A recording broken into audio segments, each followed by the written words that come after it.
Good afternoon, and welcome. I know I've already blown it right out of the gate. And welcome to the Comics Experience Graphic Novel of the Month Club. This is our November 2022 edition, and we've got a really good book for you today. Well, I'll talk about that in a minute, though. I want to do a little sort of introduction for those of you who don't know, and so a couple things. So first off, we usually do this in the store. We videotape it there and do that there. And so this is the first time we've been on a big stage like this. So I'm a little anxious and nervous, and the lights, and it's a little weird, right? But we pick a book every single month, and every single month there's an author signed book plate that's unique to the book and unique to the store, and is a great collectible. And there's an interview, a live stream interview that we do. When we can make it work, we do it in the store, and when not, we just do it over kind of YouTube or whatever. But we've got 8 years worth of this. We've been doing this for 8 years. I'm Brian Hibbs. I own Comics Experience here in San Francisco. No. I was hoping. We opened up in 1989. We've been there for more than 33 years now. Which is kind of insane when you say it out loud. We're the oldest comic shop in San Francisco with the same owner in the same location. I think that's kind of cool. The way obviously we sell comics and we sell books, but one of the things that's really key to us being able to succeed in the current San Francisco market and the existence is our graphic novel clubs, where we have members, and we actually have members all over the entire nation. And we've got 2 clubs. We've got one for adults and one for kids, and this is the adult one. So that was a really, really, really long introduction. Very not exciting. Let's get to the actual show itself. The book that we've got this month is a fantastic book. It's smart and it's funny, and every member of the staff just loved this. It's the Forest Hill Bootleg Society, and it is by Dave Baker and Nicole Goux. Hello, hey. Welcome to the show. Thank you for having us. Thank you very much. Yeah, how you guys doing? Good. Yeah, it's great to be here. Thank you for having us. Thank you for picking the book. Yeah, well, it's a good book, and as I said, the staff loved it. The staff voted on it. So, we all thought that this was just a great piece of comicking. Thank you. Which is always the key thing. Which leads me to my first question. My first question is the same in every interview I do, because I love this question, and maybe you prepared for it, and that's why comics? Of all the things you could be doing, you both really clearly have a lot of craft and style. You could be doing anything. And what is it about comics that speaks to you, that sets you on fire, that makes that the thing that you want to express yourself?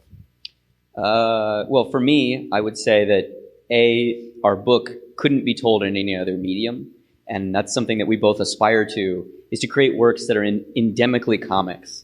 And I think that there's a real beauty and a real mystery to that, which working in an art form that might be culturally underappreciated or have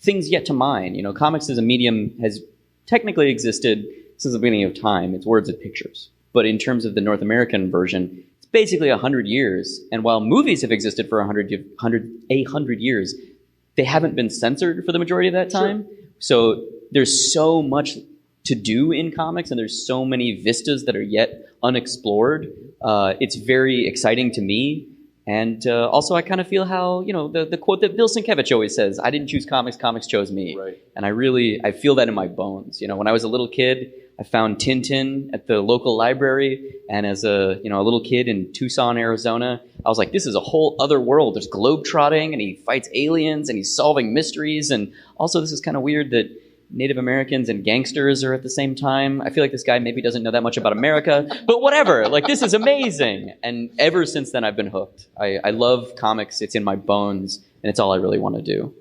Nice. Nicole. No pressure, right?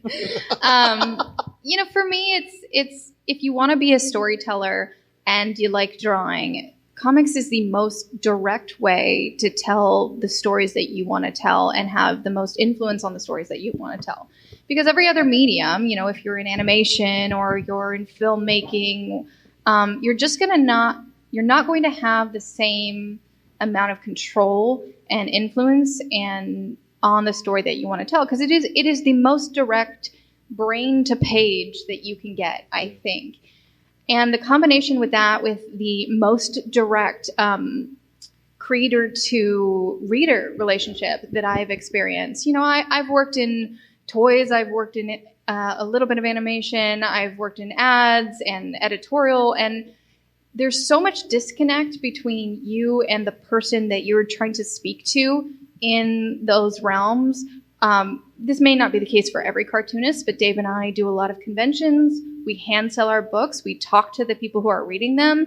And I'm able to make a thing. We were self-publishing at first, print it ourselves, hand it to someone, and have them take it home, take it to their house, read it, and hopefully enjoy it. And you get to speak to that person and see that it's become a part of their life. And it is for me a very one-to-one direct impact of you putting yourself and your stories on a page and getting to see the people who enjoy them. Right. And for me, that is really what changed. We did our first Zine Fest in 2015, I think it was, and we made some Xeroxed mini comics, and we had made some stuff before, and I'd been making art since I was a kid, but getting to hand that Xerox zine to someone and have them be excited about it, it changed everything, and I really got stuck. Yeah.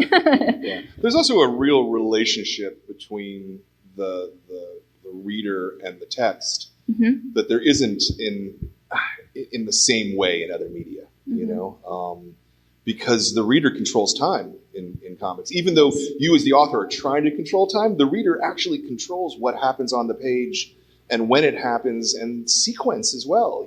I find when I read comics all the time, I'm skipping back 3, 4, 5 pages to see, now I understand what they were trying to do with that, or, that adds something to the, I never do that with prose, and you certainly can't do it with television and movies. Yeah.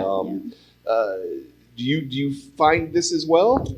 We made an entire book really about that. We made a book in, I want to say also 2016, maybe 2015, called Suicide Forest, where the entire book is told in double page spreads. It's the same background for the whole double page spread, and the characters move around on the page. And it's a horror book. It's a home invasion story, and that was our attempt to play with the reader's control over the page turn and make them sit with each page and see what's different, spend time with it. And then, we always talk about with horror stories, if you can see the next panel from the corner of your eye, it's not going to be that scary. And so the only way you can have a jump scare in something like that is to have the page turn.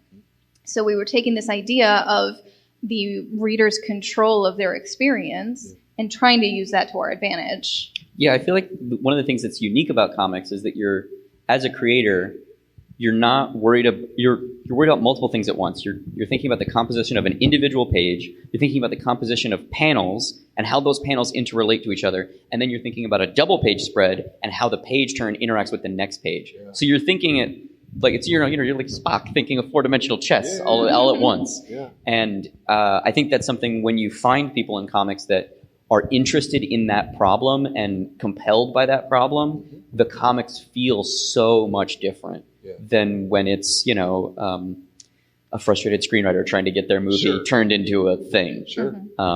Because movies are strictly sequential. They only happen in a sequence of images leading forward in time. And, there's the adage that editing film is sculpting in time, but it's locked, where we're making something that's weirdly like raindrops of time that are all happening at the same time, and the viewer is the person that's combining them all mentally and looking at the flow and choosing different ways of reading it. Like there's a lot of people, especially I think when you first start reading comics, you just read the word balloons. And then maybe as you kind of mature and move in your comics reading journey, maybe you're looking at the art first, or maybe you're looking at the whole page first, or maybe there's everybody reads it differently, which is what's so fascinating to me. When I first started making comics, I did my thumbnails as single pages, my sketches, and as I progressed through my learning journey of making comics, I started planning everything in double page spreads. Because when you open a page, you're never just looking at one of those pages. Yeah. Even if it's just for a split second, you're looking at the whole page. And you can really use that to your advantage. You can silo your pages, make them, obviously you read this first, obviously you read that second, but even if you're doing that, you're still getting an impact of the whole page at once. And so you really have to be thinking, like Dave said, in double page spread and single page and panels and compositions within the panels and flow of the balloons and everything working together. Yeah. And so there's just so many levels of it. And if you're not thinking about the reader's experience of all of that, you're doing yourself a little bit of a disservice, I think, in terms of making a really quality book. Yeah. Well, it's interesting because there's so many different ways you can do comics, and there are absolutely creators who don't even think about that at all and still make fantastic comics. Totally. Right? Absolutely. 100%. Which is kind of the magic of the form, right? Yes. Like it can be whatever you want it to be. There's no rules. Yeah.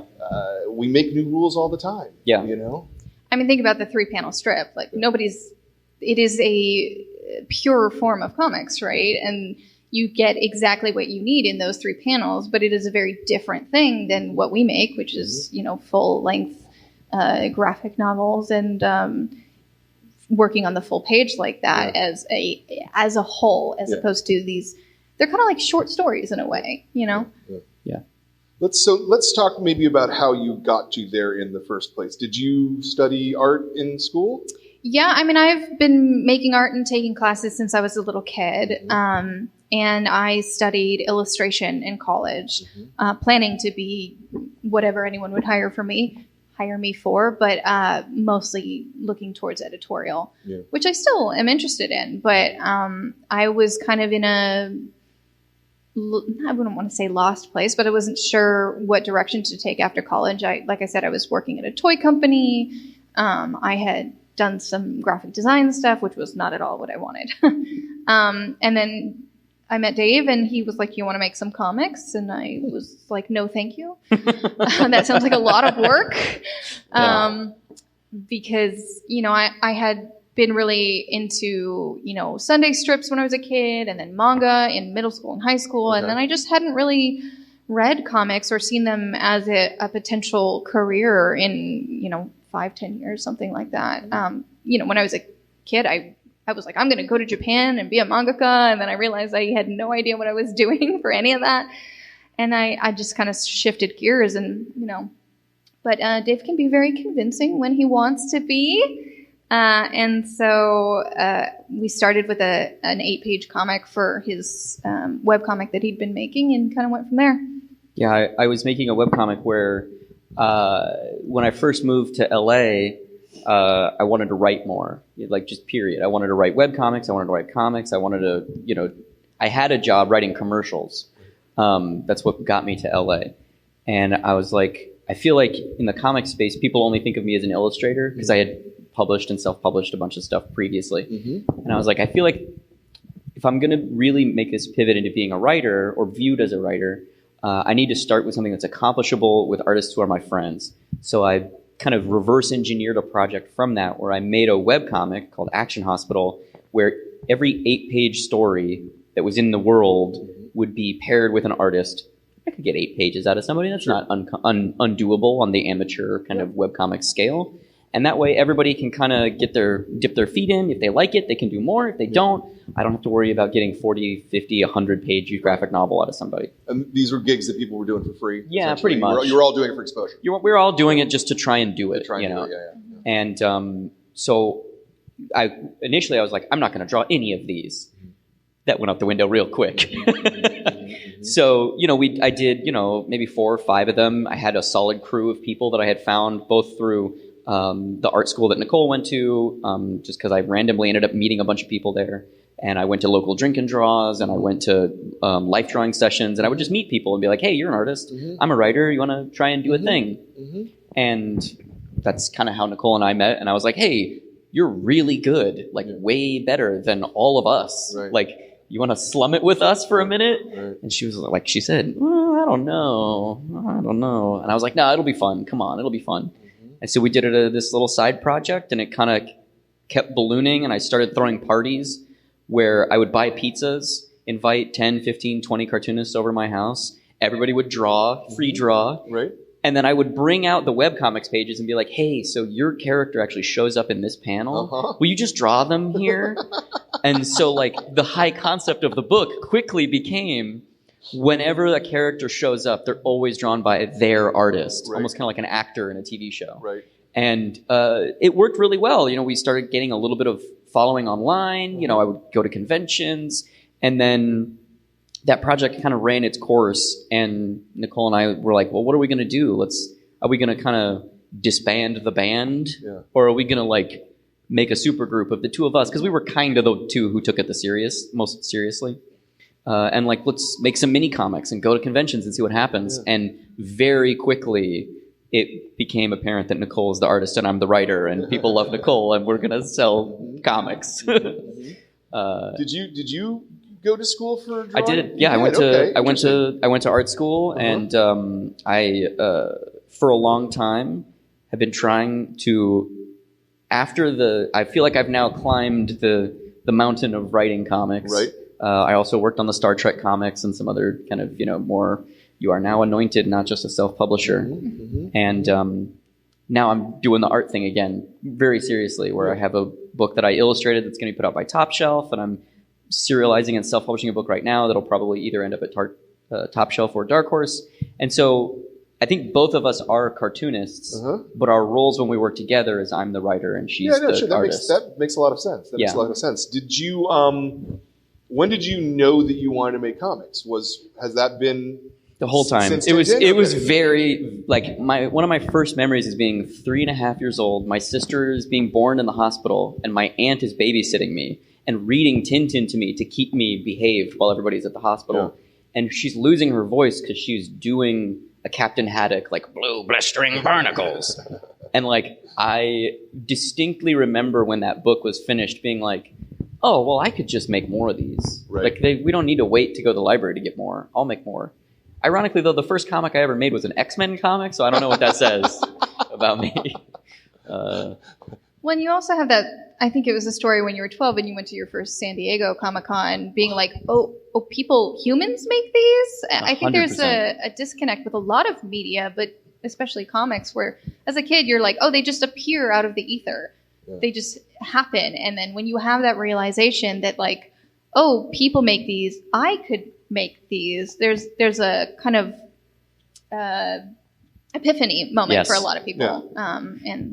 Yeah. My mom constantly tells a story, like, whenever something good happens for us and like a book gets published by Simon & Schuster or whatever, she's always like, I remember when we went to San Diego when you were 12 and we could just buy a ticket and just walk in the door. And I remember being like, oh, these are your people. And she was right, like 100%. Like I walked into that room and I was just like, oh my God. Like, Arizona is not exactly the cultural hub of the world. Sure. And so I didn't know anybody who was really into comics. It was just like the thing I was obsessed with that all of my friends were kind of like, yeah, all right, whatever. Yeah. And going into that room and like just seeing stacks of comics, because I'd never been in a comic book store. Yeah. I don't know how my mom learned that there was a San Diego Comic-Con. Maybe Wizard she Magazine. Took you from Arizona to San Diego. Yeah, that's not a small trip. No, it was not. And we all crammed in this really weird little hotel room. And we went. And I was so overwhelmed when we first walked in. I like couldn't do anything. And my sister was like, look, did people drawing comics? Look, it's like what you do. And I like was speechless. I was just like, yeah, you're right. Whoa. Like I was like high off of like the fumes of Jack Kirby or whatever, smell of ink. Yeah. That speedball after Burner. Did you make comics when you were a kid? Oh yeah, I had a bunch of stuff. For some reason, I started like making. I never published them, but I filled up sketch journals of them, like sequential pages in order with like the company logo and like. I was really into this concept that plumbing pipes would turn into snakes. Mm-hmm. So there's a comic called Steel Snakes, and I made a bunch of weird comics about like snakes coming out. I was really into Keanu Reeves as a little kid too. And so I had a character called like the Outsider or the Stranger, and it was Keanu Reeves in like a slouch hat dressed like the Shadow fighting steel pipe snakes. That's awesome. Yeah, that's awesome. It was in hindsight, I was like, I don't know why I was really into Keanu, but I loved that guy, man. No. Way before anybody else loved Keanu.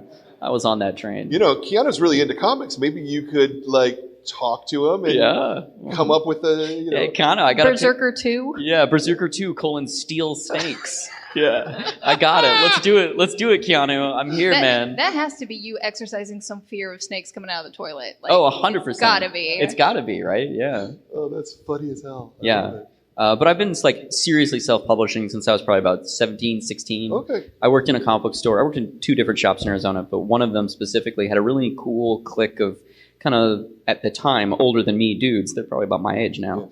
Who, they ran a comics club where everybody would kind of get together on Thursdays and draw comics. And, they kind of helped me learn what InDesign was. Right. And one of them worked at a local print shop, so we printed all of our books from there. Right, and that's kind of how I started figuring out how to have the self-discipline to self-publish. Yeah. And you wanted to be a mangaka when you were a little kid, and then thought it wasn't realistic. I think the combination of the leaps and bounds it would have taken for me to go to Japan, learn Japanese, do all that. And also I'm a little less of a go-getter than Dave, and trying to figure out how to do any of that and do all the research, it just wasn't going to happen for me. But the combination of that and just a shift in interest. I went from being really into manga and anime and wanting to do that to getting back into old school Disney animation and wanting to be an animator for years, and then realizing how much you have to draw when you're an animator. And then by the time I got to pre-college, I wanted to be a life painter because I started taking life drawing classes when I was 14 at the college. And I just fell in love with it. And so I decided to go to college for drawing and painting. And then a couple of years into that, I was like, okay, there's not enough direction here for me to really, I didn't know how I could make it work, make a living at it. And so I switched then to illustration, which actually suited my skills a lot better anyway. And it felt a little bit more commercial. It felt more accessible to what I liked to make, because it was, somewhere in between my tween years of just tracing and copying manga images and what the drawing and painting stuff that I loved later. And so I felt this really, there's a sense of design in modern editorial illustration that is really strong and I really enjoy. And so I kind of shifted there, and then I just graduated, and nobody helps you when you graduate art school. Right. And you're just kind of stuck in I sent hundreds of emails to art directors and postcards and I got a couple responses, but it's a lot of work. Being a freelancer is very, very hard. And so is being a cartoonist. But the thing that I really enjoy about it is that once you've started a book, then you just make that book until it's done. Right. And you don't have to be constantly next jobbing, which is, it's just not a skill that I really have. Yeah. And I like having the direction of, okay, so I've written a thing or we've written a thing, and I have a goal for the next year and a half. And so I don't have to constantly be creating new ideas for exhibits or trying to reach out to art directors every 3 months. And I like having that direction. It helps me a lot to be able to consistently make and create things without floundering and figuring out all the time. Yeah. I get to explore within the thing that I'm making for a year and a half, and then I get to do a new thing. I feel like performance is also really integral into what we make and how we make it. When we go to conventions, we have a shtick and bits that we do at the table, and we're very outgoing and gregarious and hand people books. But also the process that we make comics by is very performative in that when we're our process usually is we go to a park, I've got an idea or she's got an idea, and then we play catch. We throw a baseball back and forth, and we say, okay, so I want to do a comic about Keanu Reeves fighting steel pipes or whatever. And I throw it at her, and she goes, steel pipes? Come on, that's not a good idea. And she throws it back, and I go, you know what, you're right. Maybe it's not steel pipes. Maybe it's Keanu Reeves fighting air ducts, and then I throw that back. And we massage these ideas. Don't worry, this Keanu Reeves idea is never going to happen.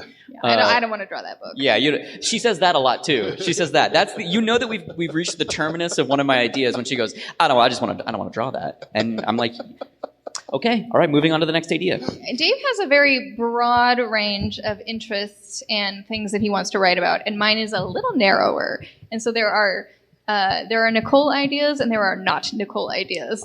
Absolutely.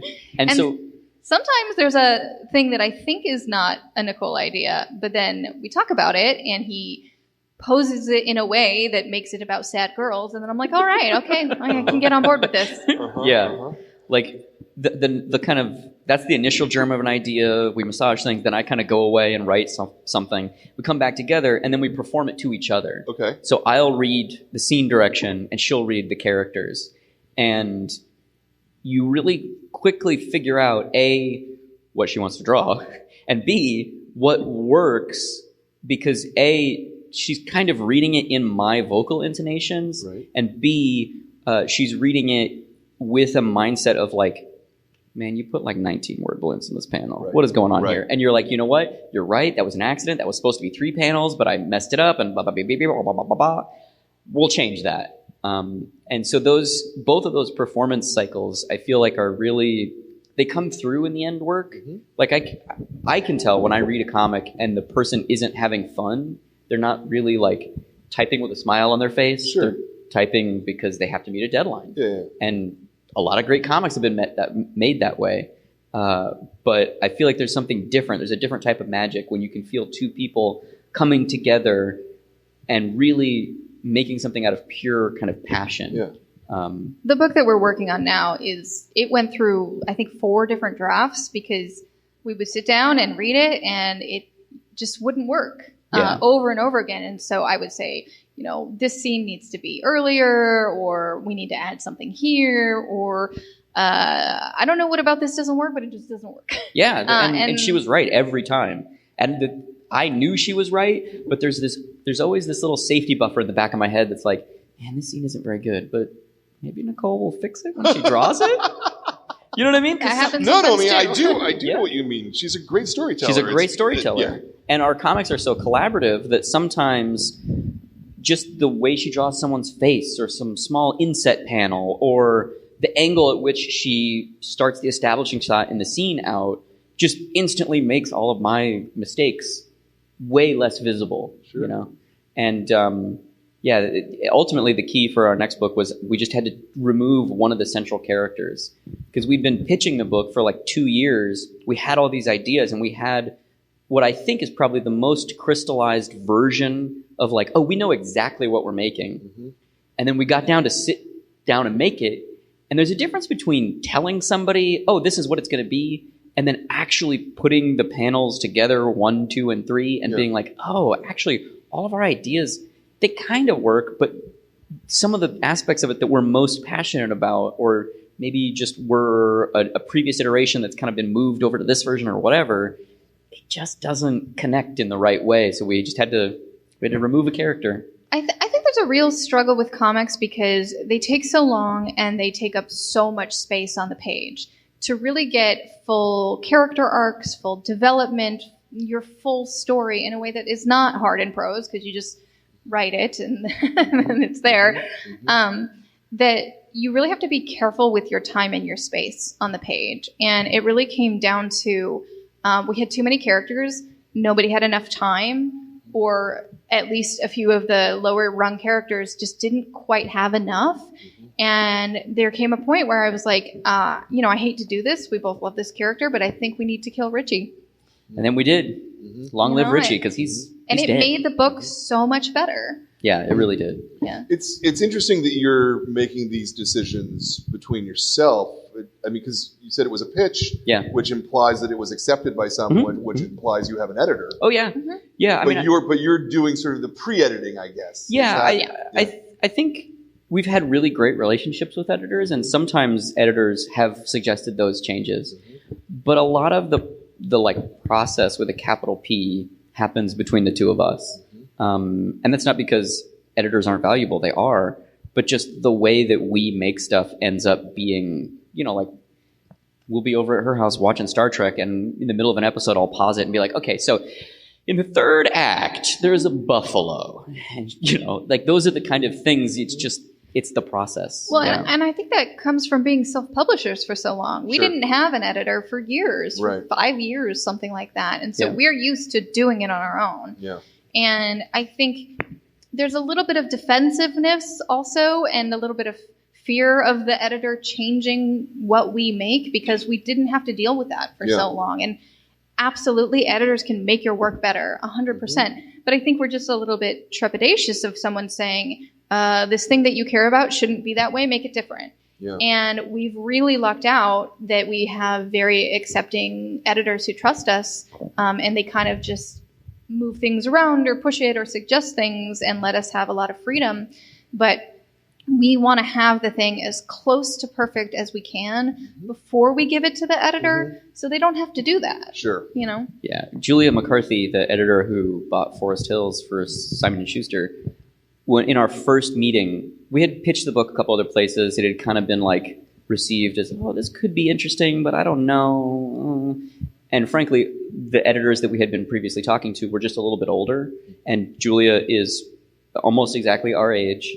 And the first question she asked me was, one, were you raised religious? And two, did you buy bootleg anime stuff in high school? And I said yes to both. And she goes, me too. I literally ran a bootleg anime DVD distribution thing in my high school. Yeah. And I knew from that moment, like, oh, this person gets what the book is. They're going to have a valuable insight into it because they also come from a nerdy background like the two of us.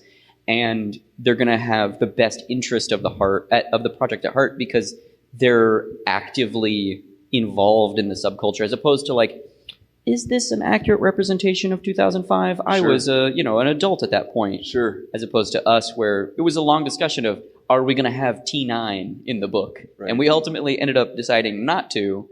But that's something I go back and forth on every day. I'm like, I don't know, we might have messed up not putting that T9 in there. Tick, tick, tick, tick, tick, tick, tick, tick, tick, tick. You know, that texting mechanism is just so representative of that time period. Sure. It's also a little different when you're working with comics publishers versus, this is our first book at a big book publisher. And with a company the size of Simon & Schuster, we just didn't know what they were going to have problems with, what they were going to want to censor, with the trends being YA, but really meaning middle grade right now. We make things that are just slightly older than most of those people want. And we didn't know how pushed around we were going to be when we started doing it. And so to have Julia immediately get what we were trying to say, and she did almost no censoring of anything. I mean, really none of the censoring came from her. If there was anything, it came from above. It was so nice to be like, the person who is shepherding this project understands what it is, because you just never know when you go into those situations what it's going to be like. Yeah. It's interesting, because we struggled for a minute or two of whether to pick this for the kids club or for the adult club. Yeah. And I'm like, it's just that much too old for the kids. You know. We know. Yeah, that was kind of, I think that was one of the sticking points with other publishers, is they weren't quite sure where it would fit. But Simon Schuster took our story about selling bootleg sexy anime to dudes in a Christian boarding school, and we're like, I think we can, really do something with it. Yeah. And so far, it seems like it's going well. I don't know. Yeah. I mean, because there's so much money at these companies, there's a lot of focus on, the systems that they've set up and where it's going to be shelved at Barnes & Noble, and things that as an artist feel absolutely arbitrary. Like, that does not matter to me where on the shelves it is, but it does for their sales numbers. And if it has a scene with a bunch of boys jerking off in it, you might not get in the kids section, and so there's a lot of factors that are kind of counter to creative freedom and telling stories that are interesting, because at the end of the day, it's a business. Sure. Right? And that's unfortunate, but also, how else are you going to get paid? Yeah. One of the things I've really thought about YA in terms of comics, I think we talked about this the other night, was that as soon as you put it on the page, it becomes for reals, right? It's not, you can describe that blowjob in a piece of prose, and it's not necessarily sexual necessarily. Yeah. If you know what I mean. Yeah. Whereas once you... I kept being like, they did this stuff in Twilight, it was fine. Right. Exactly. But also, the thing that's crazy to me is that makes sense for me with prose, but look at the teenage quote unquote shows that are on TV now. Look at something like Riverdale or Sex Education. Those are shows made for teenagers. Right. But they are so much more explicit than anything in our book. Mm-hmm. And it is so frustrating to me that there's something about library systems and parents giving books to kids that everything just gets kind of softened in those spaces.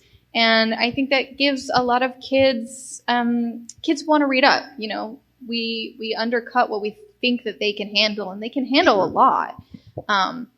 But it is, unfortunately, you're not selling to those kids, you're selling to their parents. So, I think perhaps with your Netflix shows, I mean, if you're a parent, you can restrict, you know, and just go, my kids will not be able to watch anything that's rated in this fashion, you know. Has this word, can't see it, you know. Language, we don't like language. Right. Yeah. It's always my favorite warning. Warning, language. Yeah.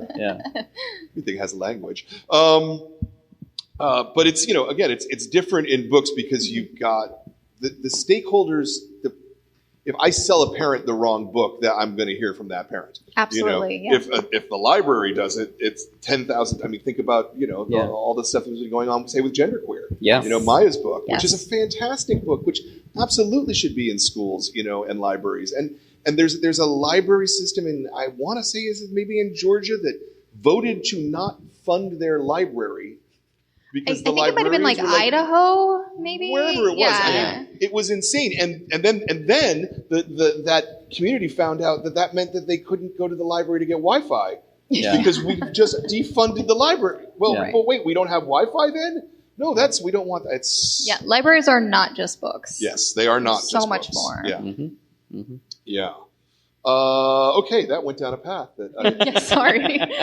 Get back onto the thing. Hey, you know, also we'll be taking questions in a little while if anybody has any questions. So there's a mic right there in the center of the room, and so just ponder if you have anything you'd like to ask. So this started with a game of catch, just like I think so. Did it? I don't remember. This book is slightly different just because we have been working on it for a very long time.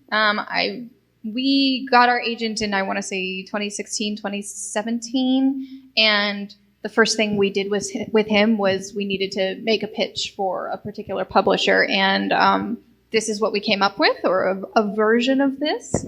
And then that just didn't sell, didn't go anywhere. And we got caught up in some other projects, other books we were making. I made that book for DC, Shadow the Batgirl, and it just kind of got backburnered for a while. And then when we were looking for new ideas for pitches, I think we had just finished Everyone is Tulip, or we're planning our next book in the middle of drawing Everyone is Tulip. We came back to this because we felt like it was a story we still wanted to tell and was something that could fit roughly into what the book market wants to make right now. And so we went from, you know, this old pitch that we had, I think, you know, a rough idea, 5 pages of art, but we still needed to make it work in a new sense, update it, make sure it was the story that we wanted to tell. And that's when we started playing catch and talking about the characters. You know, the catch thing, we definitely do that, but it's also just, like Dave said, as we're going about our lives, hanging out, doing whatever, someone will just, in the middle of some other conversation, be like, what if Brooke did this? Or, you know, I think they should go over here, or maybe it's jackets that they're trying to get, you know? Yeah. Basically, I came to Nicole with a high concept of, what if we made a book that was kind of like our previous book, Fuck Off Squad, but we set it in a conservative Christian boarding school, and they sold hentai. And Nicole was like, ooh, that sounds fun. Could be a little risque. Could be a little, you know, playing the upper limits of the new adult, you know, young adult thing. And then we pitched it to our agent, and he was like, that sounds great, but hentai is going to be a problem. Right. And we were like, what do you mean? And they were like, you can't put the H word anywhere in the pitch because it'll just trigger librarians. We can't have anybody really. So can it just be anime? Can it be like kind of sexy anime? And we were like, fine. Mm-hmm. Yeah, I mean, even if you're not intending to show any hentai, the H word is a big no-no because it, again, triggers parents. And, you know, I understand that. I get it. And so then we kind of like, shifted, built the pitch out, remade it with that in mind. And now the book is what it is. It's a coming-of-age story about 4 friends who are trying to navigate the gap between being a kid and being an adult and sorting out complex feelings about sexuality and emotions and what it means to start transitioning into being an adult and have responsibilities, both emotional and literal, and also just wanting to buy jackets so you can look cool at school, Yeah, one of the things that Nicole and I were really cognizant of when we started the book was like everything we'd done up until this point was on a specific scale, whether it be self-publishing or through Dark Horse or whatever. Well, I don't know if I speak for Nicole. She drew Shadow of the Batgirl. That book got some light. Sure. But most of the stuff that we've done has been on a specific scale. It's been aimed at a market where I hope that it gets X number of thousand views. There's no real way to know if that'll fly or flop. This book, because of the publisher involved, will change someone's life.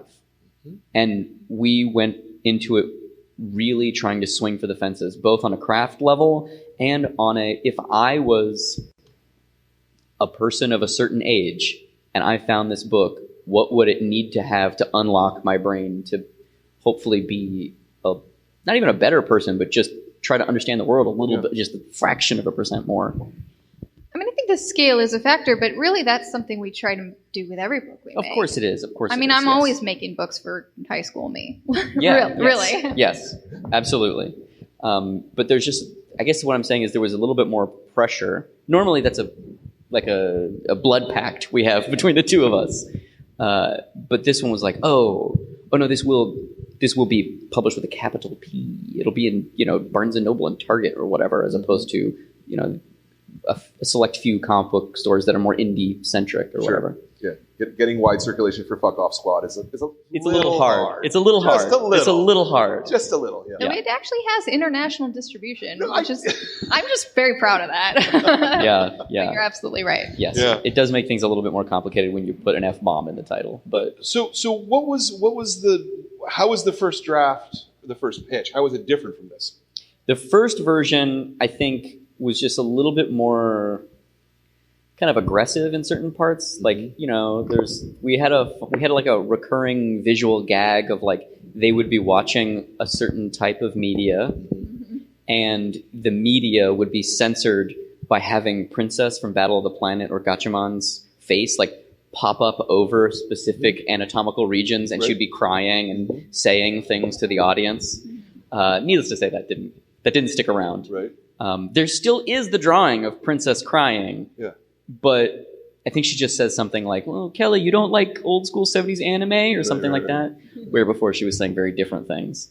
Some of the characters kind of got shifted around and moved.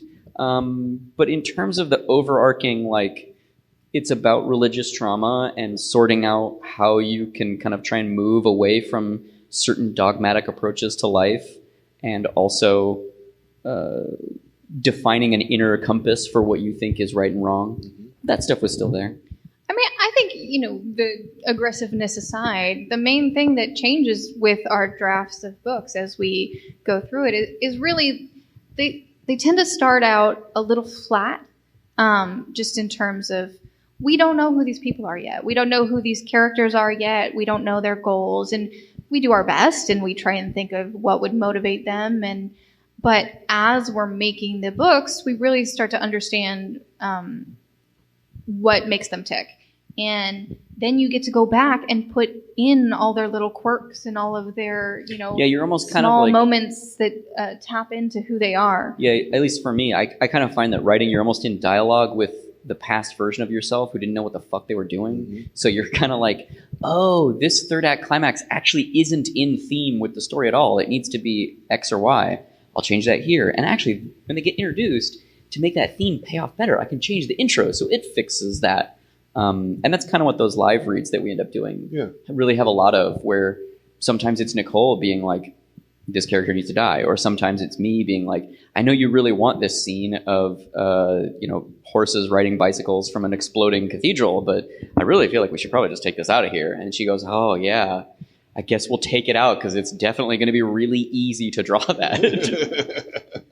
I mean, all the way through to as I'm drawing the book, I find, deciding what posters they have on the wall or what shirts they're wearing, like those types of things come at every point in the process down to the very, very end. I'm doing a pass of the book that we're working on now. And, I leave a lot of that stuff blank in the sketches because honestly, it takes a long time to do. And so even in inking stages of books, I'll be like, oh, but this person really likes this band. And like, there's things to just fill them out in a way that makes them feel more like real people. And it happens at every stage of the process. Yeah. And it's not that common that you're able to get sort of that 5 years in the drawer experience, Yeah. Had a lot of time to think about it. Yeah, which is a blessing and also sometimes a curse. I feel like some of the books that we've made that we've just kind of like started and then made through, there's kind of like an elemental power chordness to them. And some of the books where we've had a little bit more time, at least she doesn't do this. I do this. I constantly am putting idea on idea on idea on idea. Sure. I do less of that for sure. What I do is I lose momentum on an idea. And if something, this happened for sure with Forest Hills, where we had thought of it, 3 years ago, and then had to get excited about this idea again when we kind of had moved on and we're doing other things and thinking of new ideas constantly. And it's not that the idea was bad. It's just that you have to remember why you were excited about it. Sure. And I think we kind of switch back and forth on these things where I'll lose interest and he'll be like, no, it's going to be great. Like, we're going to do this and this and this. Or sometimes he loses interest in an idea. And I'm like, don't you remember why we love this? Like, think about who these characters are. And that happens if it's sitting in a drawer for 3 years. It happens sometimes after you've made a book and you're like, wow, this is not what I thought it was going to be, or I thought this was great while I was making it, and now I don't know what it is anymore. And then you wait 6 months, read it again, and then you're like, oh no, this is good. Yeah. We did okay. I feel like I go like alternating. I'll read something that we've made and be like, man, we are horrible. Or I'll read something the next 2 weeks later and be like, oh, this is pretty good. Yeah. I'd like this if I read this. Yeah. I think this is one of the hardest parts about current comic making is that the expectation for a young cartoonist is this. It's this number of pages. It's not 22 pages anymore, Yeah. And I think that, without that deadline on you, without that whip on your back to make you make the work, it's really easy to start a project and then go, this is not working when you're 50, 60, 70 pages in. Totally. Which is, I hit a 80-page wall every time. 80 pages, that's the number. Yep. Yeah. Yeah, I mean, with this book specifically, I think since there's 4 kind of central characters, we each kind of have our own little favorites. And like, that was the thing that I think that kept refreshing the process of making it. Because one of us, I would put a new scene in for Maggie, and Nicole would be like, oh, the scene where Maggie's praying and she passive aggressively says, please forgive my friends who are gay. Like, like that is really good character meat. Or there's, maybe a scene later on in the book that Nicole would suggest where maybe Kelly is doing, she's like drawing in the corner where no one can see her. And it's just like a silent page where she's just drawing for 6 panels or whatever. And I'm like, oh yeah, that'll be really good. Yeah. Like you almost kind of have to continually fall in love with your own characters, and or maybe not fall in love, but you have to. Sometimes I think of it kind of like I'm a lawyer, like I'm the advocate for X character or Y character, because I don't think we make books about people that are endemically heroic or good people. Sure. I think we're both fascinated by people who are really kind of maybe left of center, maybe sorting things out, maybe in a little bit of a dark place or make the wrong choices. Human, yeah, absolutely.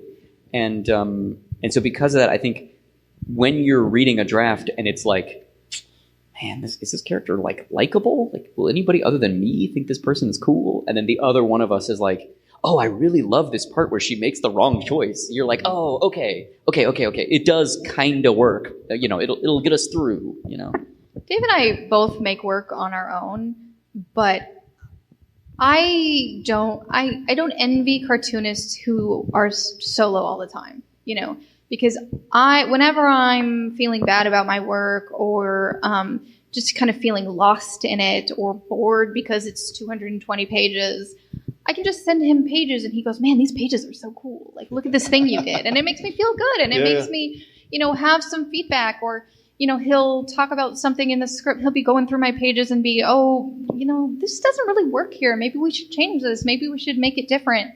Or, this is my least favorite thing. Maybe we should go back and add a scene. But it makes the work better and it makes it more exciting because it's not a static thing. And it allows you to have feedback all throughout the process and kind of like a buoy as you're making it, as opposed to just being in a hole drawing by yourself for 2 years, which I think happens to a lot of cartoonists. Yeah. So when you're going to repitch this book now, you've got to rebuild it. So what's the second pitch look like? Is it... The second pitch, I think, was a little bit more focused on like the socio-political climate of a small town. Okay. It's like, we're going to do a book about these 4 friends where they're selling anime and they're kind of growing up, and that's the kind of like YA pitch, the hook. But it's really about what it was like to live in a small town in America in 2005. And, we've jokingly said that like the 5th girl is America. It's this weird kind of passive aggressive, everybody's scared, 9/11 has just happened. Right. There's a very palpable xenophobia in the country, but also we hadn't quite lost our vision of land of the free, home of the brave. Right. So there's a very specific milieu to what's happening. And as somebody who experienced all of that, it was a strange kind of reformulating of things, because part of me was like, will this be viewed as commercial? Like, I don't know. I have no idea. I know this is what it felt like to live in a small town in 2005. Yeah. But I don't know if that... I think it communicates to readers. I don't know that it always communicates sometimes when you're pitching things to editors or publishers or people in positions of power, because they have to think about the 3-dimensional chess of like the grand scale of publishing, where, going back to your distribution for a book called Fuck Off Squad might be complicated. I think it probably is. However, I can tell you for a fact that we've handed hundreds of copies of that book to people, and everybody goes, "Fuck Off Squad, here's my money." And it's that weird, like, what works on a one-to-one basis, maybe not on an industry basis. And so I think that's kind of how the pitch shifted a little bit. And also, it's very difficult to pitch because you have to sum up in a paragraph and maybe a couple character sketches what the tone and the mood and the characters and your own voice is going to be. And, for something like Forest Hills that has all these mechanics, it has caption boxes, it has essay pages, it has, a particular feel to it.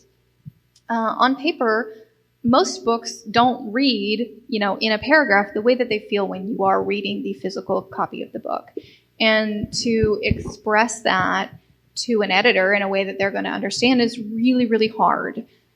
Specifically to non-comics editors. Sure. Yeah. Because Julia has a background in comics, but the process for getting a book picked up by Simon & Schuster is that the editor has to fall in love with your pitch, then takes it to a meeting of other editors. If they all like it, then they take it to a meeting of a bunch of people from different disciplines within the publishing company, marketing, sales, whatever. And if they all agree, then it gets the green light. And one of the things I said when we were going into this new reshaped version is like, I want to take what we did with Fuck Off Squad with these super caption mechanics, where if anybody hasn't read any about books, whenever somebody walks into a scene for the first time, there's all kinds of little boxes that pop up around them. And it's like, left-handed, they're wearing their favorite t-shirt, whatever. A very kind of dense world building through minutia. And I was like, I want to take that, and I think we can push it even further so that we will have those narrative captions, but then it'll drop down almost into a narrative basin where you'll get a full page about somebody's left sock or, the family history of a character. And that way because this book is all about these people in an environment that might not be hospitable, you'll really develop a sense of empathy for them and what they're going through, and you'll understand why they're making bad choices or right choices. Sure. And I sent that to the editor, and they were like, I don't know what you're talking about here. And I was like, oh, right, because these aren't comics people. So I sent them a copy of Fuck Off Squad. And I was like, when I'm talking about super captions, it's these guys, all these little balloons, like this is what we're going to do, but it's going to be even stylistically blown out further. Like we're going to really swing for the fences. And she was like, oh, totally. I'll be able to sell this off of the kind of proof of concept for the other book that you've made. So in your pitch document, you didn't have sort of sample pages or anything? We did have. We did. We had, I think, 5 sample pages, which look honestly very different from how the book looks now. But it just, I don't know that it's always enough. There are certain companies that ask for like 25 pages, which is just crazy to me to do on spec, but there is a difference, I think, especially when you're doing a book that's 200 something pages. The first 10 pages of it they're not paced in the same way. You're not getting full character stuff. Like the beginning of our book is very slow moving, and if you're doing the first 5 pages of the book, you're not necessarily getting the full tone of what you're expecting for it. And you kind of have to choose really carefully which scene you're going to show them to prove your concept. And sometimes you choose the right scene, sometimes you don't. You just do your best. But I think there's a lot of editors who it's not really enough for them to understand what it is you're making, unfortunately, because it should be. Yeah, there's a specific set of goalposts you have to weave through. Yeah. And most of the time, nobody tells us what those goalposts are. So we're telling a story that's what we think is the perfect version of the story. But if there was you can't open the store with somebody knocking on a door. Like they got to be firing a gun because market research says that firing guns in the first 5 pages means it'll sell X number of copies. Whatever that version of that is. Right. And when you find a good editor or a good, our literary agent helps us with a lot of that stuff. But like you find somebody who's on your team, they'll tell you those road signs. But there's a lot of that dogmatic knowledge that I just don't have access to. Well, you have to learn it, and it changes all the time. All the time. It changes all the time. All the time. Even though it's dogma. Right. Dogma changes. I don't know how that's possible. That doesn't seem like those two words work together, but yeah. Did you had an agent here? Was the agent pitching it to the publishers? Okay, so it wasn't that you knew you were going to be at Simon and were aiming at a particular person. I see. Okay. No. Yeah, the way it works more or less is we come up with a pitch, we show it to our literary agent, he says, oh, this is good. That element triggers one of those dogma doors. Don't fall through that trap door. Okay, we'll change that. We change it, go back to him, he goes, okay, cool, give me a little while. And then he'll send it out to, 10, 15, 20, 25 places that are graphic novel industry places. And we wait. And we wait. It's very, very slow. Mostly because most editors are overworked and underpaid. And so nobody has enough time to even read the thing. And getting your pitch actually read is the first step. But there are so many factors in pitching a book of why you might get rejected. There's getting the person to read it, getting the right editor to read it, being at the right slot in the schedule, being the correct age range, there's so having many the pages things. drawn in the correct dimensions. Yeah. That's something we didn't know. There's tiny factors, and you just never know which one of those things might trigger someone to be like, nah, I'm just going to move on, because they get hundreds of pitches. Yeah. And so you can just never be offended that your thing wasn't the perfect thing for the perfect person at the perfect time. Yeah. And we never take offense. But it is a bummer when you wait 6 months for anybody to read it, and by the time they've read it, the slot's wrong, or it just doesn't fit anymore. And so it's a long and grueling process, most of which is waiting. Yeah. That's why I love self-publishing so much, though. Sure. Like I kind of almost think of it like, Nicole and I talk a lot about the one for you, one for them thing. Sometimes it's Nicole going off and doing something as the one for them, and sometimes it's us working at a larger publisher that takes a little bit of a time as the them, and then we self-publish something as the one for us, just because it's something we can do quickly, effectively, and we know how to. We've just been doing it for so long. Yeah. There was a big learning curve when we first started self-publishing. Well, of course, yeah. You said something about knowing how to use InDesign. I know how to use InDesign, and I learned by putting together books. And you did a lot of dealing with printers, which I appreciate. But it's not an easy process, but it's easier than it has ever been, because you can just send your files to a print-on-demand company and hire and get 100 books, and instead of having 2,500 boxes in your boxes or books in boxes in your apartment, you can do it on a much smaller scale and much quicker than you ever could before. And I don't know that we would have been able to build what we have if that hadn't been the case. If we'd been trying to do this 10 years ago, 15 years ago, without, whatever print-on-demand companies exist, they're not always great quality, but then you have a physical book and you can do it and you can sell it and you can prove that you've made a thing very quickly. Yeah. Yeah, no, I see that very much. So, okay, it's been accepted by Simon. You've got your pitch. Now you've got to do a script is the next step for you? Okay. Yeah, basically. I'm asking with question marks because other people I've tried that and they're like, oh, no, I went straight to thumbnails. Like, okay. Yeah, we do a full script, but it's exactly the process we've been describing. We play catch, we go, do dumb shit around town and break the story, then I go away and I write it, bring it back, we read it to each other, and then... essentially we do lots of talking, and then Dave takes about 3 months-ish, depending on the book, to write, and we edit the script, and then I'm off to the races making thumbnail. I do full... That depends on the book, but currently I do the full set of thumbnails and then a full set of pencils and a full set of inks and on and on and on. Where's your where's the most fun for you? Somewhere between pencils and inks, I think. Okay. Yeah. I think the thing that is the most interesting is probably the thumbnails. Yeah. Because you're making all of the decisions, making sure that the storytelling works, figuring out, where the word balloons go. I have to letter as I go, or else there will not be enough space for the word balloons. It's a problem that I learned to solve, which works mostly because I work digitally. I would not have been able to do that if I didn't. Right. But while it's the most interesting part, it is the hardest for me because it takes the most brain power. Well, you've got a blank page, too, that you're... Yeah, starting with a blank page, being like, I don't know what this should be. There's 5 panels. I got to fit all this stuff on it. How do I... Especially since Dave and I make comics with a focus on formalism. So every page, I'm trying to think of something new and interesting. And that doesn't always happen. Or sometimes I don't have the energy to make that happen. And so if I'm really pushing myself, it's hard. It makes my head hurt. It takes a lot of thinking. The work is better when I do that.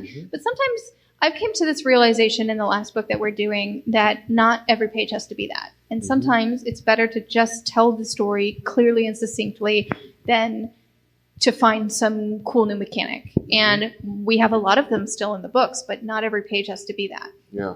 And let me just interrupt just to ask, when you're doing, say, work for hire, like The Shadow of the Batgirl, or you're writing a Star Trek comic, are you worrying about that formalistic stuff? Always. Oh, you are? Okay. Always, yeah. I mean, I do it maybe a little less. Yeah. But that's something I care about in comics. And I want to make interesting books, whether it's for DC or for us, I think Dave is great at thinking of those things, and I am sometimes good at thinking of those things, and I try and push myself as much as possible to find new and interesting ways. But a lot of that stuff comes either from, just him or us having conversations about it, or me bouncing off something that he's said. And, when I'm work for hire, there's less back and forth with the people that I'm working with, right? And so when I'm doing thumbnails, it's a little bit more in a void.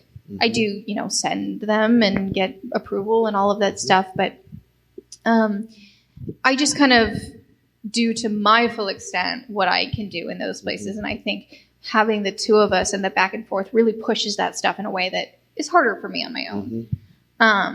But yes, always, it's what I care about. It's what I think is interesting about comics. Every time I'm reading a book, the story could be amazing, the art could be amazing, but it's when you find those moments of someone doing something that you haven't seen before, that's what really excites me when I read a book. And even if it's, not the thing that's the story of my soul or whatever, I still want to have those moments. Sure. And it's interesting for me as an artist to figure those. It's like a puzzle. How big are your thumbs? Currently, I do them digitally, so they're small, but I can make them as big or small as I want to on the page. Sure. I used to do little ones, like 2x3 or whatever they were. And I specifically did them that size because I didn't want to get too focused on detail. Yeah. And now if you're doing 2x3, you're almost just doing shapes in a way. Yeah, no character expressions, just kind of panel layouts, a rough idea of where things are. And it just has streamlined my process a little more to do it digitally now. It makes it easier for me, but and faster. But I have always, this is a holdover from art school of you want to do your thumbnails with as little detail as possible because you're thinking in big shapes. It's all about composition. It's all about idea. Don't get fixated on if the character has the perfect expression or if it matches the dialogue. That's not the point in that stage of the process. You just want to make sure that the composition reads, that you're expressing what you want to express. And you can figure that stuff out later in the pencils. That's where that should happen. And that's kind of why pencils excite me, actually, is because I love character acting. And that's where all of that happens. Right. Where I get to take my super rough, bad drawing and refine it into something that I think is fun and interesting and has personality and is representative of what the final product would be, but it's not so tight and finished. There's a lot, I think, that gets lost in inks because there's a looseness of pencils and a freedom that is much more expressive. And, we talk a lot about maybe publishing a book that's just my pencils, which I'm still self-conscious of because I'm always like, but I must put the perfect version forward. I can't possibly have someone see my mess. But I think that there is a lot of beauty in that mess. And I look at other artists like, Loic Locatelli, or who else I was looking at Jack T. Cole yesterday, and they're so refined, but they're messy at the same time. And I love that. And there's this perfect sweet spot of mess and gestural nature to cleaned up. You can tell what's going on. Everybody's anatomy is roughly correct that I haven't quite figured out. But I would love to put out a book that looked like that. But yeah, I love characters, and that all happens in the pencil stage, and that's why I find that really interesting. Yeah, interesting. So you said that you do the whole. Currently, not always, but currently. Page 1 to page 350 or whatever it is, all the way through. Go back 1 to 350 all the way through. I think with Forest Hills, I was maybe still doing it in chunks. The current stuff I'm making now, because of some payment structures, I'm doing. And I actually think in the long run, it will make the books better because there's a lot of figuring out that happens. Figuring out how to draw your characters, how to, compose the style for the book that, if you're doing your inks later, things are more worked out. But I think for Forest Hills and definitely for Shadow of the Batgirl, I did them 5 pages at a time. I think I did, I would take a week of thumbnails and do 25 to 50 thumbnails. And then I would every week do 5 finished pages all the way through. Pencils, inks, and then I didn't color that book. So, but now because I think in the long term it will make it better. And because of I need to, finish pencils to get paid and all of this stuff, I'm trying it the other way. And what I thought would happen with it is happening is that I'm getting to the very end of my pencils and I'm bored and I want to, start over or do a different part of the process. But, I just finished the book. So it's fine. It's worked out. And I think it will make for a stronger book because, in the past, it takes me 40 to 80 pages to figure out how to draw someone, which I'm not proud of. But do you think that some parts of that job may be better for example, inking? Mm-hmm. I think the point that you made that you get a more consistent line all the way through if you're inking the book from start to finish. So maybe you hybrid it. Maybe you lay out 25 pages, pencil 5, but not ink it until the very end. That's another version that I've considered too. I just for this one, surprisingly, usually the part that I get really bored at, mostly just because it's hard and I get frustrated, is thumbnails. Right. And for this particular book, I don't know whether I've just gotten better at making comics and it's not as hard anymore. I was really worried. I hadn't drawn a book in a long time, and I started those thumbnails and was like, I don't know if I remember how to do this. And so I had thought about maybe I'll do as many thumbnails as I can, and then if I get bored, I'll go and pencil some stuff, and then I'll go back and I'll thumbnail. But the thumbnails went really well, and they went really quickly, and so I was like, I'm on a roll. I should just keep going. Yeah. And it really worked out. But I'm open to any version of that it feels right in that moment for that book. Yeah. And I want to try the different ways of doing it because I don't know which one's going to work best for me. Yeah. And honestly, it's very dependent on where I am in my stage of things too. It's not just like, this is always going to work. I don't think it will ever be like that. Yeah. I'm really impressed that you're getting a finished page a day though. I mean, when DC says 5 pages a week or you don't get paid, then you finish 5 pages a week. Sure. No, but that you've been able to apply that to places where it's not, Yes. I work for pats on the head, and I don't like being late. It makes me very uncomfortable to not meet a deadline, which is why I both love and hate deadlines. I need them, and it makes me so much more productive, and I think a better creator. Like, without it, I just flounder. Yeah. Because it's too much freedom for me. Yeah. And when you say finished pages 5 a week, are you including the tones, the lettering? No, I wouldn't. Well, now I do include lettering because I do that second. I do thumbnails, and then I do panel borders and, lettering. Well, I do that as I'm doing my pencils. Okay. I do them in the same stage. I letter and pencil page at the same time because for me, lettering is part of the planning process because every bubble is part of your composition. The idea that... And somebody puts a lot of bubbles in those pages. Somebody does put a lot of words and bubbles in those pages. There are a lot of words in this book. There are a lot of words. Yeah. But I think, this is not to say anything negative about letters. I think they're amazing and important.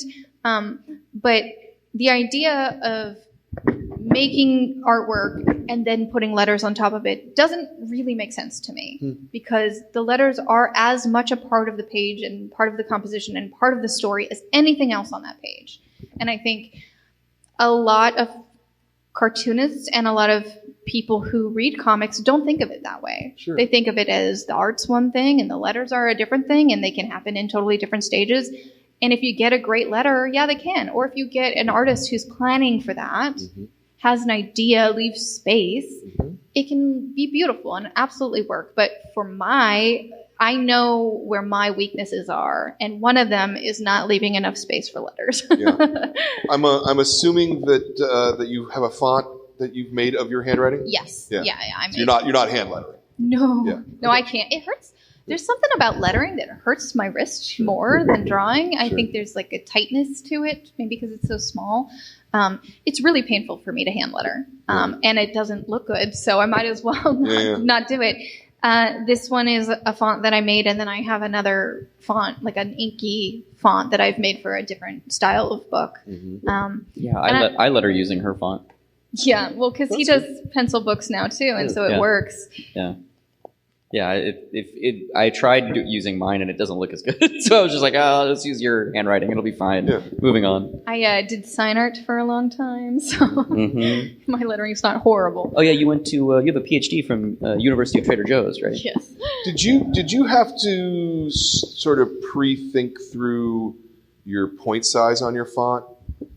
Just because of the nature of how many words there are on many of these pages. I'm sorry. The biggest hurdle, actually, is that when you make your own font, the point size doesn't seem to correlate that well to what it it is with other fonts. And so, yeah, if you have a 0.8 font or 8-point font on your thing and then you print it out, there are times when it's much smaller than you expect, and you've planned your page and you made enough space and you think that that's fine. But it is very helpful to try and print out a page and make sure that, print it to size and make sure it's not tiny. I know other people have had this problem. They print books and they get their final copies and it's illegible because it's so small, and you think it's going to be okay. But there's some weird, especially I use some cheapy font generator, not a nice one. Yeah. I didn't pay a lot of money for it. And so there are some like weird glitches. Like, I work on my iPad, I letter in Procreate, and there's something about, I don't know whether it's just my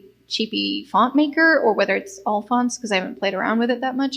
But when I take my Procreate files and then I drop them into Photoshop, it changes all of the lettering and sizes. And so I can't open my files in Photoshop or else I'll have to resize the whole page. Wow. Which I'm finding some workarounds now, which is essentially just using Illustrator instead. But there's some weird stuff with it. I've learned on the job for every stage of the comics making process, laying out books, figuring out how to use Procreate, lettering in Procreate, figuring out, CMYK versus RGB, and just, because you can't work in RGB on an iPad because something about tablets don't have the capacity to do that. And there's weird stuff where, I've had to, every cover I've ever done, I've had to draw it on my iPad and then put it in Photoshop and then change it to CMYK and then fix all the colors that got messed up. And, because you want to make sure that when that thing gets printed, it looks good. Right.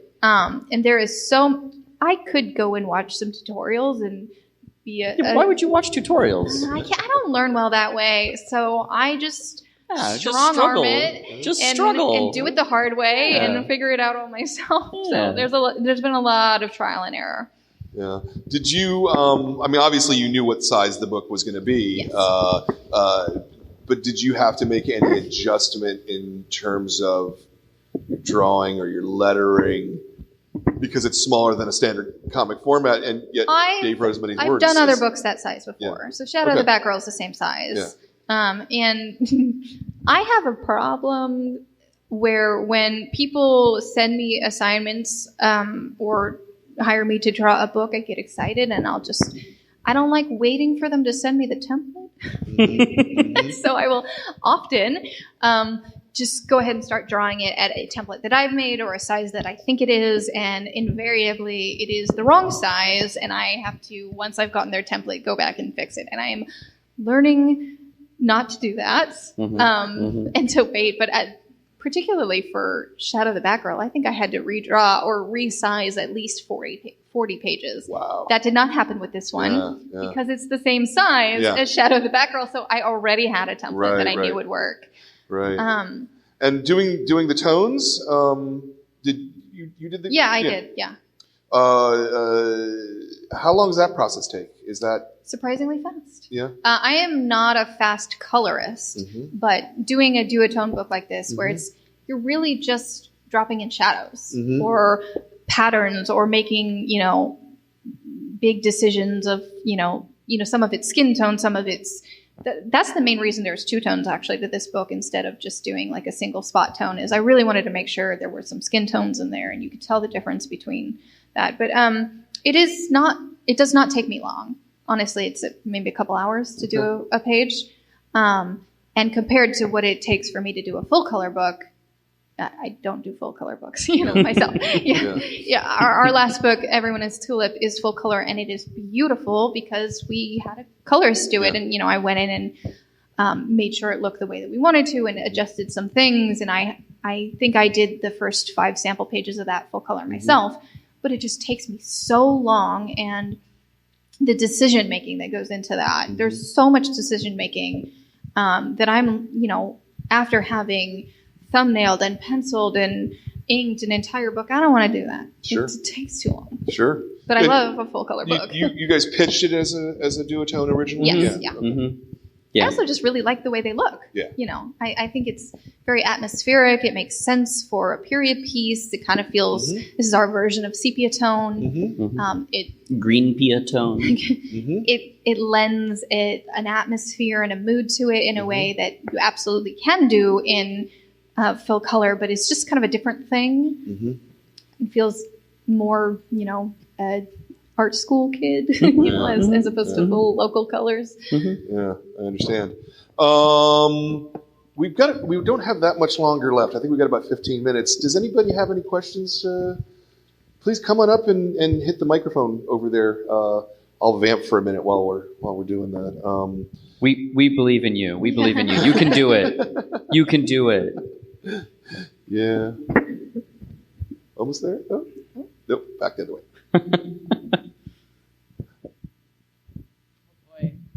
Pressure. The pressure, I know. Now you know how we feel. Let's see. Oh my gosh, you wrote a question? I have like Notes? outlines. Oh, wow, this is way more professional than we've been up here. Yeah. I'm trying to think how to actually say it because I've got like bullet points. Oh, okay. Let's see. So I'm 19. I'm writing my own queer books. You know, I'm in the process of doing that. There are a couple. What are some advice you have for starting artists, authors? I do art too, but I haven't really found the way to put them together.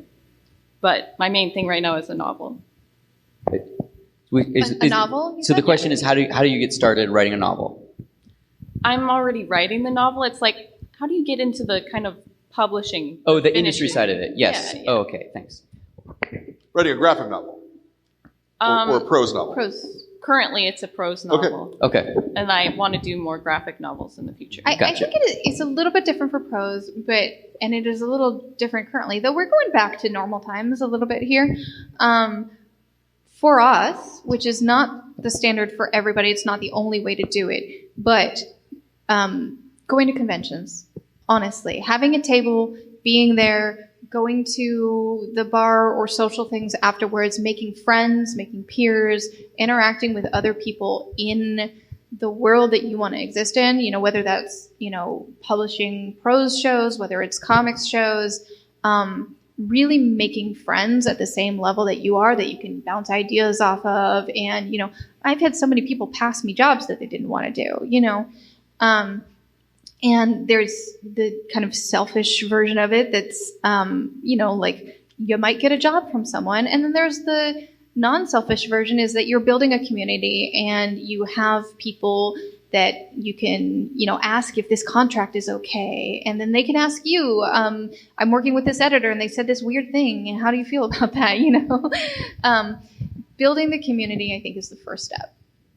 We run this is a little bit outdated at this point, but it was very helpful to us a number of years ago when we were really doing the circuit. We run a Facebook group called Let's Do All the Conventions, which is just a creator feedback group for people who want to table at conventions, need to know when the application deadlines are, need to know, oh, is this show more of a X show or a Y show? This show has a big anime fan contingent. That show doesn't buy indie comics. They're just there for cosplay, whatever, you know, that kind of thing.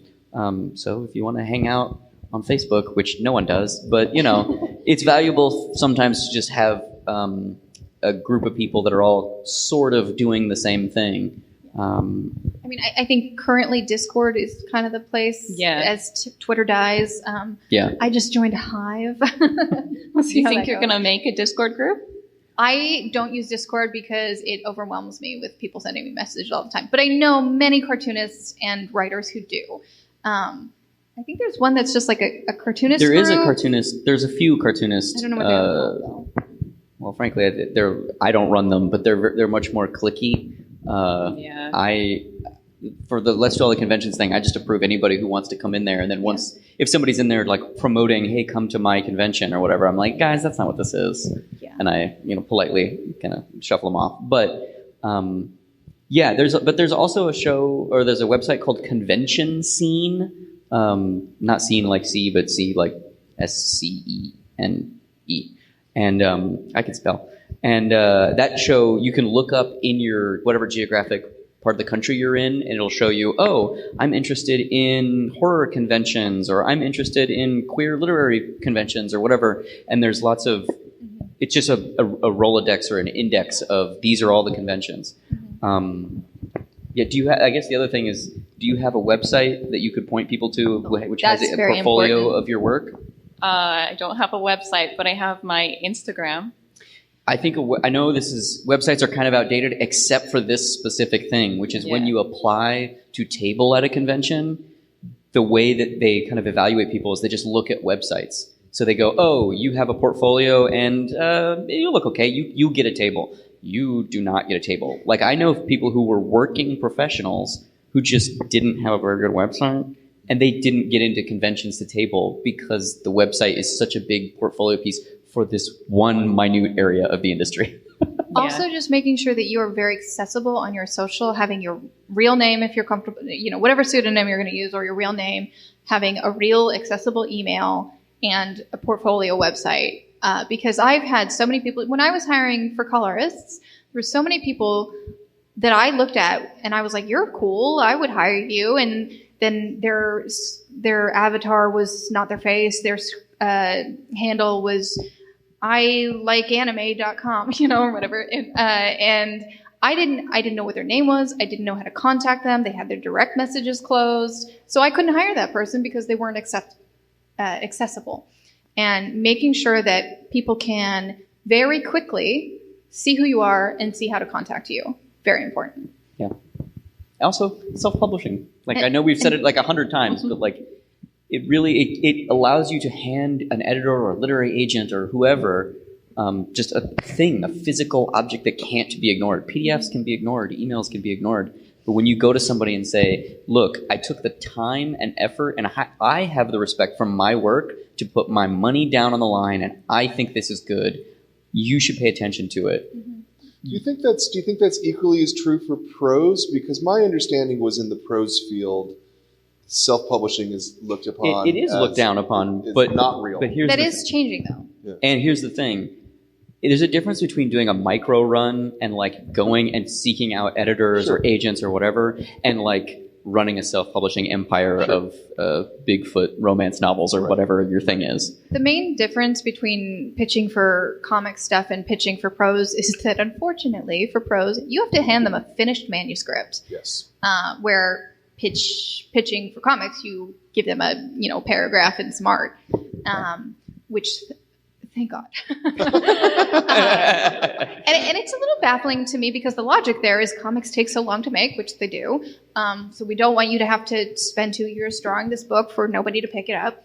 But also, prose novels take a very long time to write and to edit. And by the time you're done and you've done all your self-editing and your 300 pages of prose, then you hand it to an editor and they make you edit it some more. So the logic there doesn't really make sense to me, but I'm not a prose person. But I think the other advice that Dave and I always give, which is more of a comics thing than a prose thing, is start small. Write some short stories. Do little bits that you can just hand to someone. Same way, it will be less expensive to do a micro run of a short story than it would be for a full length novel. Specifically for the prose world, like there's lots of competitions for short stories. There's lots of I think Washington Post does like every X number of months they do like a. Check it out. You can send us stuff, and we'll publish it on the WAPO website. And it's just be wary of anything that's charging you to submit to those. Oh yeah, don't do that. That's not cool. I hope any of that was helpul. I have maybe 1.5, 2 more questions. Go for it, please. Let's do one, but yes. Okay. This is a little bit unrelated to the other question. So. As you're working as a team, do you have anything in place in case something happens and you stop working as a team? I had some drama. We should. We should. We keep being like, oh, we need to make a contract, get our agent to pull up a contract. We've been working together for 7-8 years, something like that. And it was so informal at the beginning, and there was no publishing contracts. It was just us making it. So we never did it. And the answer is absolutely we should. if you are able to, definitely do that. Yeah. It's a fail-safe. Nobody should be offended by you saying we should do this because they are protecting themselves as well. So, yes. I made that 7-8 year mistake. Yeah, like we're okay so far. Yeah, I have them with other collaborators. And they're very simple. It's just like, this is who owns what. This is what you're getting paid. This is what I'm getting paid. This is how the project shapes out. If you don't show up, X, Y, and Z happens. Mm-hmm. And then what about ownership? Like, if you're both collaborating That should be in there, in ideas. Yes. Yeah, basically, you can shape it however you want, but the versions that I have with other people are, if you don't show up after X number of whatevers, then I'm not going to wait for you, because the idea, like, those relationships usually are a little different than Nicole and I, where we're making a thing together. That's usually me as a writer and an illustrator who's coming on board. And they own, once it's finished, they own it with me.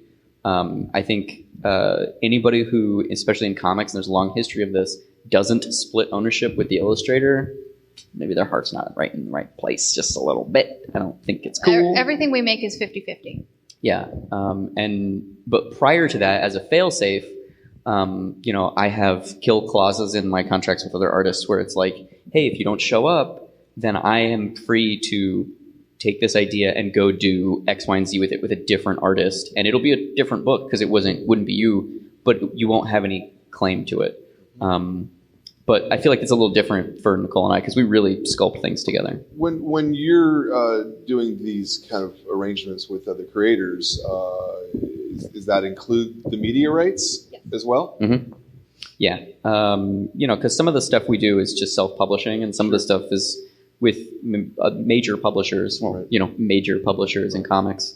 And I split media rights right down the middle. It's 50% the artist, 50% me. Whether it's self-publishing or not, because you just never know who is. Yeah. Who would have thought that Teenage Ninja Turtles, a story about turtles who eat pizza and fight ninjas, and are a Daredevil parody. Right. Exactly. That's the would be what it is today. Yeah. Like they never thought that. Yeah. I'm sure. Yeah. And so, any tiny little thing that you make, think about. It may or may not happen, but those rights could mean something someday.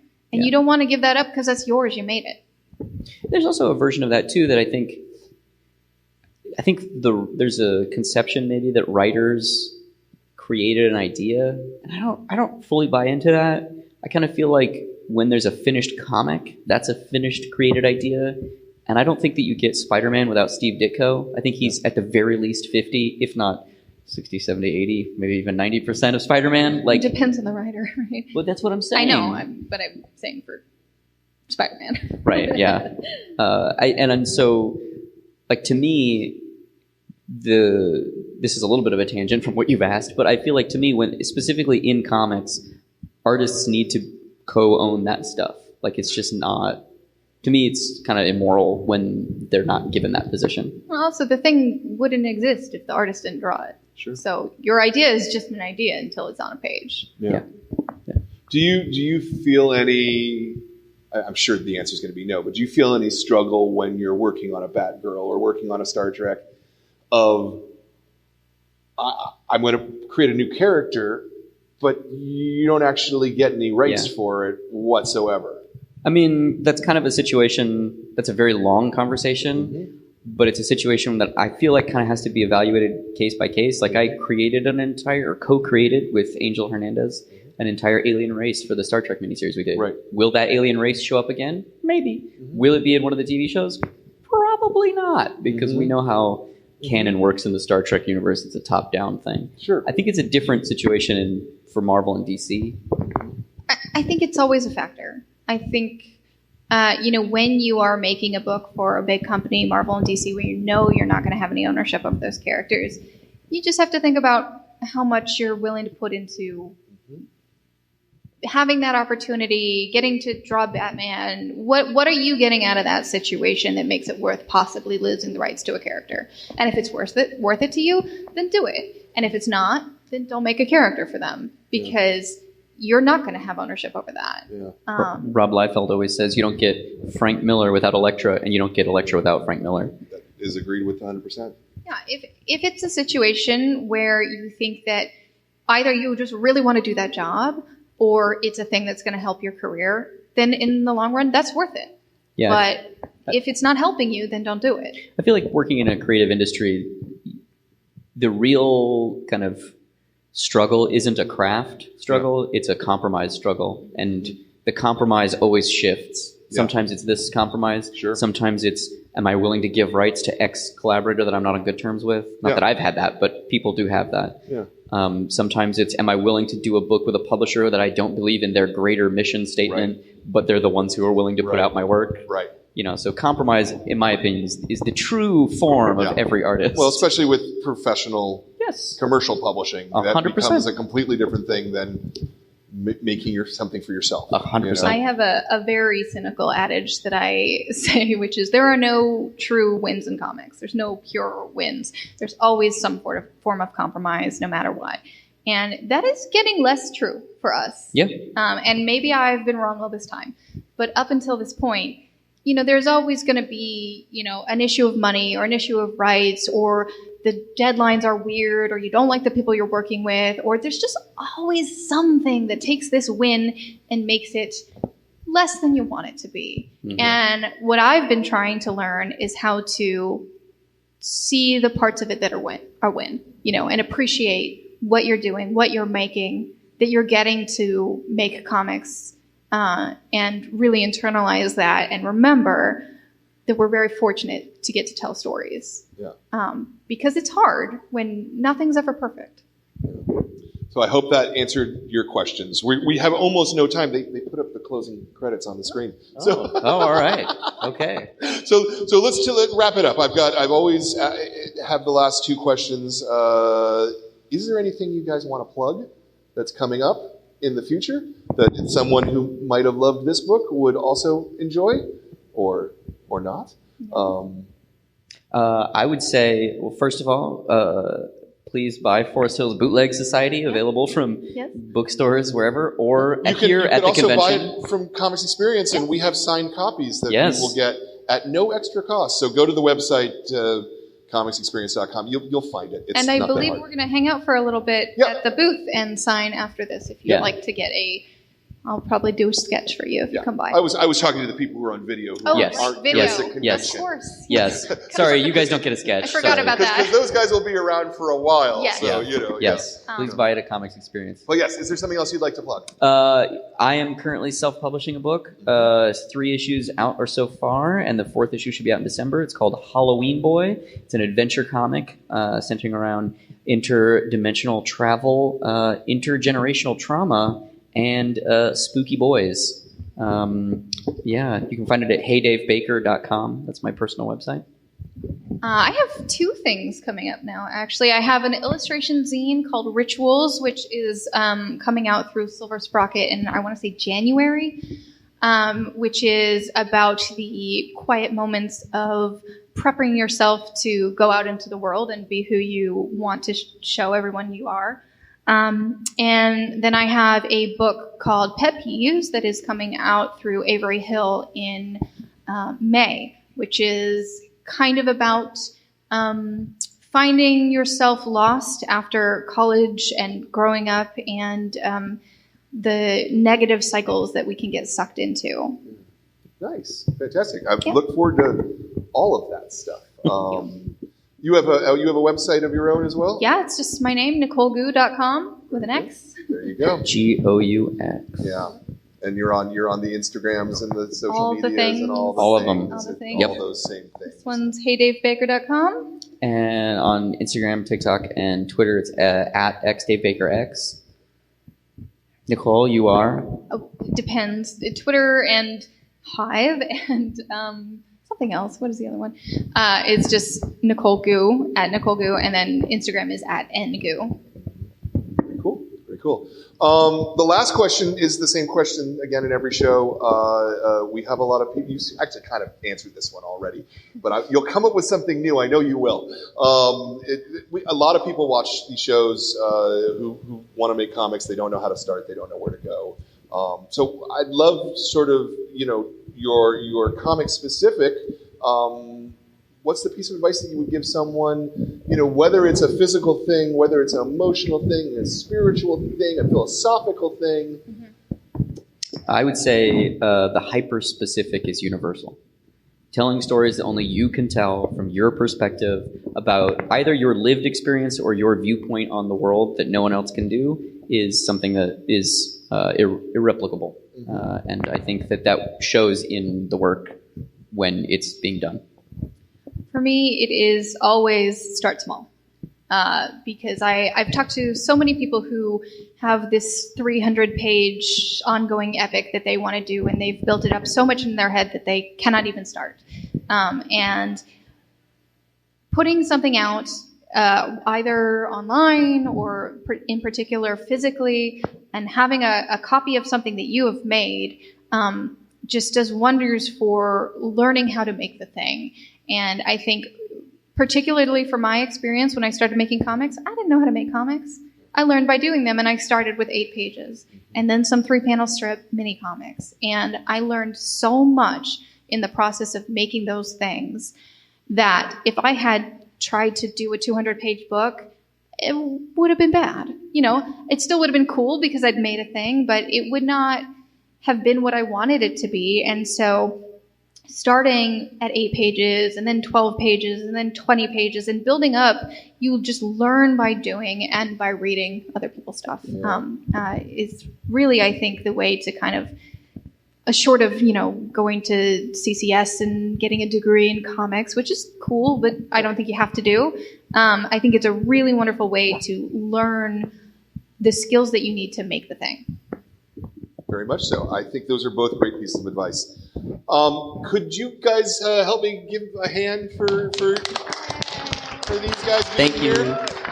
It's really a fantastic book, and if you're sitting at home and you don't know what to read, and there's still definitely people sitting at home needing something to read, this is really smart. It's about the things that Dave said. It's about being at a time where you're transitioning from one age group to another and learning to address that and figuring it out, and you're shaping your place in the world. And these are themes which I think are universal and everyone can love. And it's wrapped in a great story about anime bootlegs, and it's so well drawn, and it's so well written, and you're gonna love it. So buy this book. Next month, for the December Club, just so you know, our next interview, the book is Thieves by Lucy Bryan, she's French, and we will be talking to her next month. This is, I don't want to put it this way because you guys are sitting on stage with me, but this was the best graphic novel I've read in like 5 years.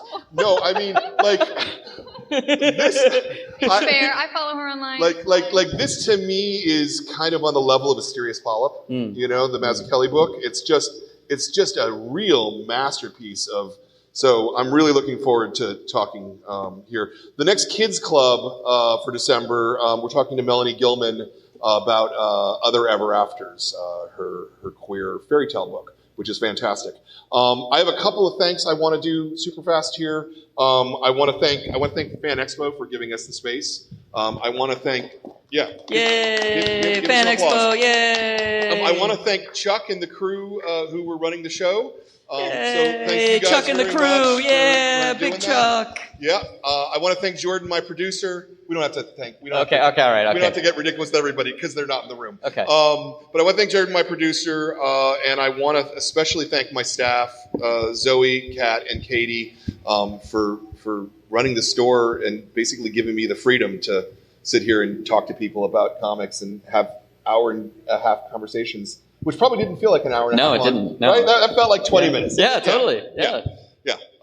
So I thank everybody for that. And I want to thank all of the members of the club, some of them who are here, others who are watching this later.